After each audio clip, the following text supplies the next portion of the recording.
ఆచారం అన్నది అందరూ వదిలేసి అందరికీ ఈశ్వరుడి మీద భక్తితో ఉన్న వాళ్ళలాగే ఉంటారు.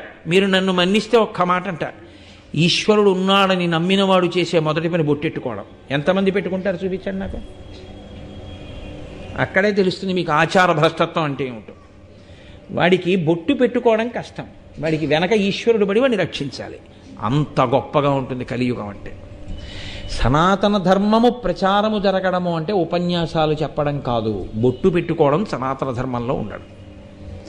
వాడికి ఇక్కడ చిన్న చుక్క పెట్టుకోవడం చాలా బాధ. ఇక్కడ సెగ్గెడ్డ పుట్టి మచ్చపడితే, ఈశ్వరుడికి కోపం వచ్చి ఒక కురుపు పుట్టిస్తే నీ బతుకేమిటన్నది వాడికి ఆలోచన అక్కర్లా. ఒక నిప్పు కణికి ఇక్కడ పెడితే ఏమవుతుందన్నది వాడికి అక్కర్లా. వాడు ఏమనుకుంటాడంటే ఇక్కడ ఒక బొట్టు పెట్టుకోవడం అంత కష్టంగా వాడికి ఉంటుంది. అది భక్తి.